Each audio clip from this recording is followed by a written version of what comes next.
Olá pessoal, sejam todos bem-vindos ao meu canal. Simbora para mais um vídeo a partir de agora. Garabandal, o castigo. Se a humanidade não se converter, tanto a primeira mensagem oficial de Garabandal como a segunda fazem menção de um castigo divino para toda a humanidade, de magnitude desconhecida da história. Como o castigo é muito grande, porque merecemos, o milagre é também imensamente grande, porque o mundo assim necessita. O conteúdo do castigo foi revelado às meninas de Garabandal um mês antes de ter ocorrido o milagre da comunhão visível numa das 2 noites anteriores à festa de Corpus Christi de 1962, e quase um ano depois do primeiro aniversário da primeira aparição do anjo em Garabandal. Como resultado daquilo que elas viram nessa noite, as meninas davam gritos impressionantes que assustaram toda a povoação que assistia a certa distância ao êxtase das meninas. Nessa noite, as meninas deram indicação que todos ali presentes deviam ficar a uma certa distância delas. As meninas indicaram que todos deveriam ficar longe delas de modo que não as vissem. Daquilo que foi possível ouvir, escutava-se: "Oh, permiti que as crianças morram antes que tudo isso suceda. Dai tempo para que todas as pessoas possam se confessar antes que isto aconteça. Espera, espera, espera, que se confessem todos. Ai, ai." Os assistentes ali presentes começaram a pedir perdão publicamente pelos seus pecados. Esta impressionante aparição acabou às 2 da madrugada. Ao voltar à normalidade, as meninas disseram que ficariam todo o resto da noite em oração. Todas as restantes pessoas ficaram com elas até às 6 da manhã a rezar. Depois dessa hora, o sacerdote foi para a igreja e confessou todo o povo. Apesar do adiantado da hora, ninguém se mexeu.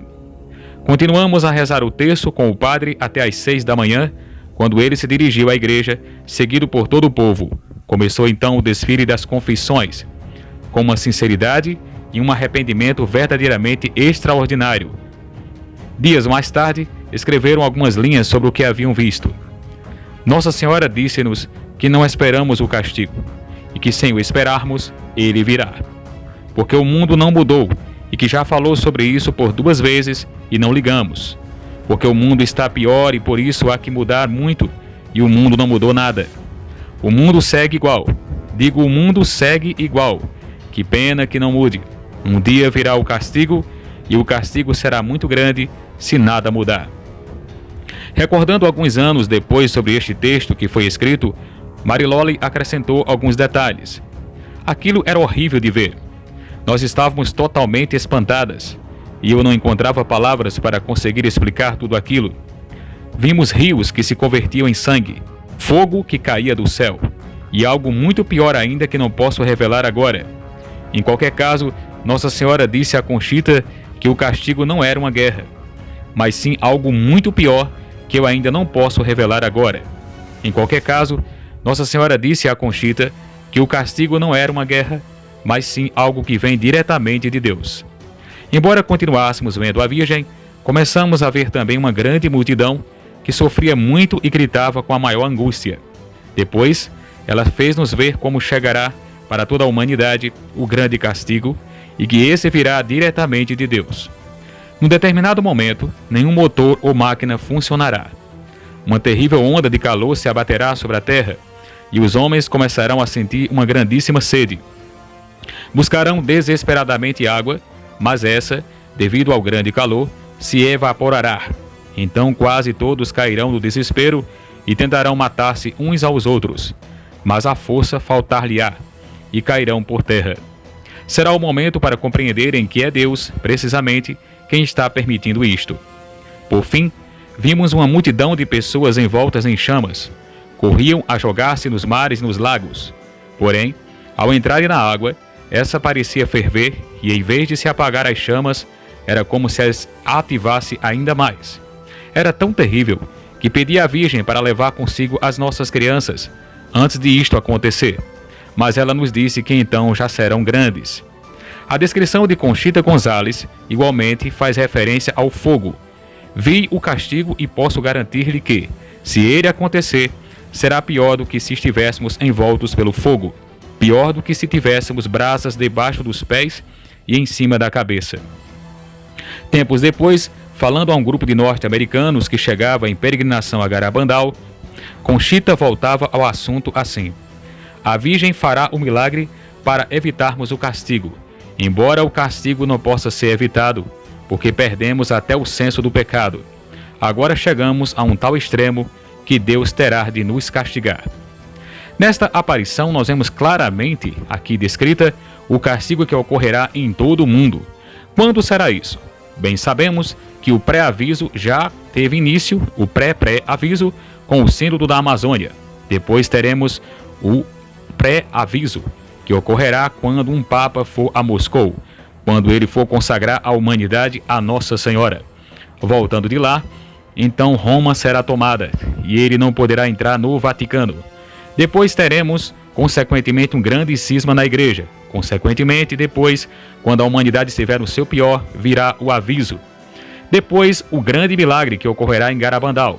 E por último, a humanidade passará por este grande castigo.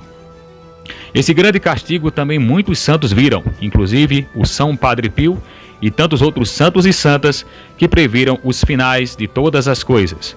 Porém, ainda não é o fim do mundo. A humanidade precisa se arrepender, ou então será purificada por graves castigos que a humanidade terá que passar, por ter desafiado o Senhor. Mas, e Deus? Ele castiga?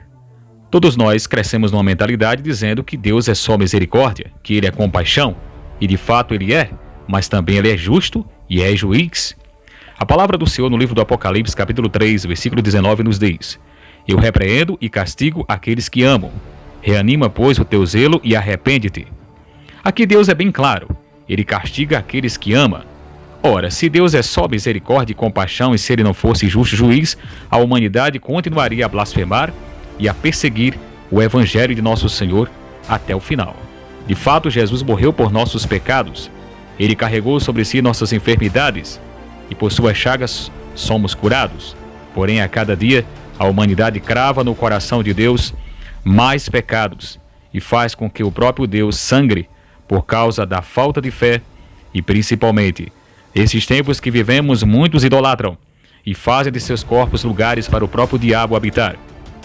A carta aos Romanos nos diz assim, capítulo 1, versículo 24, os seguintes: por isso Deus os entregou aos desejos dos seus corações, à imundícia, e de modo que desonraram entre si os próprios corpos, trocaram a verdade de Deus pela mentira, e adoraram e serviram a criatura em vez do Criador, que é bendito pelos séculos. Amém. Por isso Deus os entregou às paixões vergonhosas. As suas mulheres mudaram as relações naturais em relações contra a natureza. Do mesmo modo, também, os homens, deixando o uso natural da mulher, arderam em desejos uns para com os outros, cometendo homens com homens a torpeza, e recebendo em seus corpos a paga devida ao seu desvario. Como não se preocupassem em adquirir o conhecimento de Deus, Deus entregou-os aos sentimentos depravados, e daí o seu procedimento indigno. São repletos de toda espécie de malícia, perversidade, cobiça, maldade, cheios de inveja, homicídio, contenda, engano, malignidade. São difamadores, caluniadores, inimigos de Deus, insolentes, soberbos, altivos, inventores de maldades, rebeldes contra os pais. São insensatos, desleais, sem coração, sem misericórdia, apesar de conhecerem o justo decreto de Deus, que considera dignos de morte aqueles que fazem tais coisas. Não somente as praticam, como também aplaudem os que as cometem. Aqui vemos claramente que o aborto, o homossexualismo, o lesbianismo, o adultério, a prostituição, o homicídio e tantos outros pecados que fazem o coração de Jesus sangrar continuam nesta humanidade de hoje. Não se esqueça, por que Sodoma e Gomorra foi destruído? Acaso não foi por causa dos pecados que lá cometiam? Por que houve o dilúvio no tempo de Noé? Porque os homens eram todos santos? Não, porque os homens não queriam o arrependimento. Aliás, apenas 8 pessoas se salvaram naquela arca, portanto um resto nesse final dos tempos será salvo. Se a humanidade não buscar a Deus e não se converter, um grande castigo virá. O Senhor purificará a face da terra, porque Ele é justo e Ele é fiel. Ele mesmo assim o quer. Para que os justos reinem com Ele, é preciso tirar todo o mal que existe na face da terra. Eu e você somos convidados à nossa conversão diária, a buscar a penitência, o jejum, a oração, os sacrifícios, as renúncias, A nossa conversão, hoje, muito mais exigente do que antes. Deus quer corações que Ele possa habitar. Por isso, há necessidade de se confessarmos, buscar um sacerdote, buscarmos o sacramento da penitência como remédio de cura e salvação. Não sejamos tolos. O mundo nos engana. O mundo não quer saber de Deus. O mundo jaz sobre o maligno, como nos diz a carta de São João, capítulo 5, versículo 19. Somos atraídos pelas seduções do mundo e por isso pecamos e traímos Deus. É hora de retornar, ou então cairemos nas ciladas de Satanás e só podemos esperar um justo castigo divino. Vou ficando por aqui. Se você gostou desse conteúdo, não se esqueça de se inscrever no meu canal, deixar o seu like, compartilhar esse vídeo e deixar aqui embaixo os seus comentários. Até um próximo vídeo. Tamo juntos, conectados no céu.